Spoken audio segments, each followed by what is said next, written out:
Hey guys, what's up? It's Mike here from Capitol Hill FX, and today I wanted to show some traders how I mark up my charts from scratch. So I just wanted to be able to provide some value to some new and aspiring traders just entering this field, sort of how I mark up my charts and how I analyze these currency pairs from scratch. So we're going to start off with the EurUsd, the most widely traded currency pair in the market, so why not tackle the beast? So we're starting off with EurUsd. I like to start off in the higher time frames, usually the weekly or daily, just to gather the momentum and overall movement of the pair. And then for my trade execution, I like to dip down to the 4-hour, hour, and then sometimes even the 15-minute, just to actually get a pinpoint execution on those trades. So we're going to start off on the weekly. First thing I like to do is locate some points that are very overbought and oversold. So we could see right here, this is an extreme overbought area.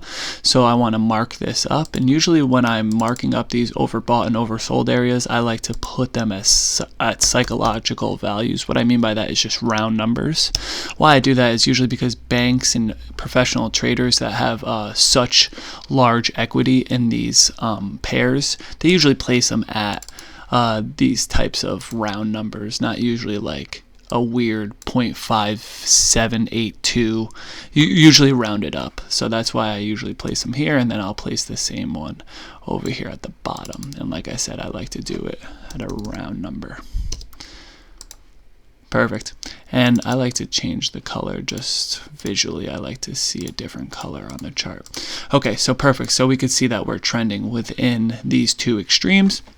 And then the next thing I like to do is actually on the higher time frames, I like to add some trend lines. Now, before I lose your interest, because I just said trend lines and a lot of people don't agree with trend lines, please stick with me here. So I like to look at trend lines on the higher time frames just for the fact that it shows the overall direction of the trend and if I'm buying or selling. And it also identifies overbought and oversold areas. I will explain. But let me first show you that I use trend lines as zones, not as laser points.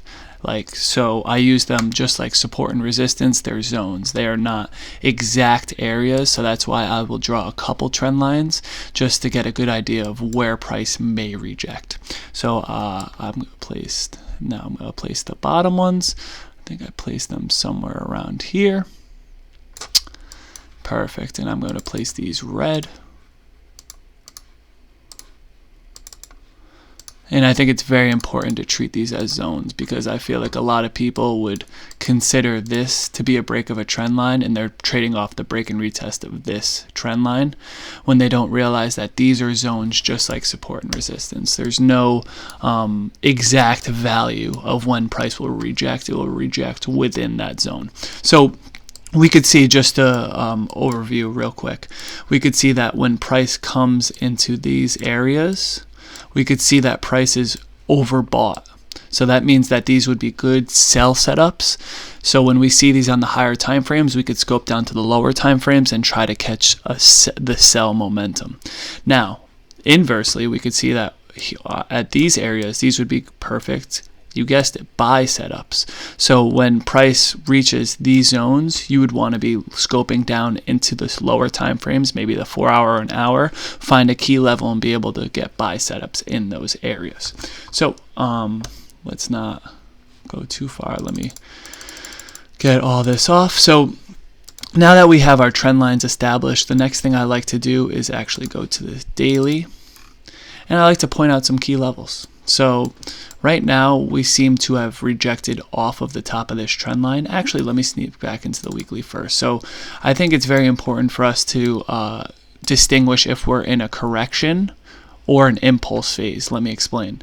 So right here, let's say considering this is bearish, this would be an impulse correction, impulse correction, impulse correction. So this is sort of what I mean by that. So usually the correction in this instance would be a lower high. So we could see that the lower high is being created right here. So this right here would be the correction phase. So we could tell that right now we are currently in the correction phase, and we are just waiting for the impulse to go back to the downside, possibly down here. But remember, this is an extreme oversold area, so we want to be cautious when price goes to this point. But let's sneak down to the daily and see if we could find when this will start to turn into a bear market. Now, like I said, you are not going to want to sell in a bull market, considering this thing has been going up since, I think, the beginning of last year around coronavirus. So you don't want to just get into sells already, like all of a sudden, just because the general momentum of the trend is downward. So we're going to wait until it breaks some type of swing low. I like these lows right here. If price begins to break these lows, come back and retest it and show some downtrend structure, then it could signal that we're in a bear market. But for right this instant, I would wait, just for the fact that, like we said before, right now we are in a very overbought area. We could see that it's coming up to this trendline resistance over here, and it had a nice rejection off this resistance. We had it tested once over here, twice over here, and it cleanly rejected. Never broke through it, never gave it a problem, just cleanly rejected. So it's signaling that this could be going to the downside, but we're not going to be looking for sells just yet. We'll have to wait until this bullish structure is actually broken, considering we did have a long-term bullish movement to the upside over here. So I'm just going to be waiting for this to actually create some downtrend structure before I actually place any sells. And remember, I'm on these time frames going to be looking for nice key zones. You could even dip down to the 4-hour and look at some key zones. I know that this is a nice zone. This could be a zone up in here.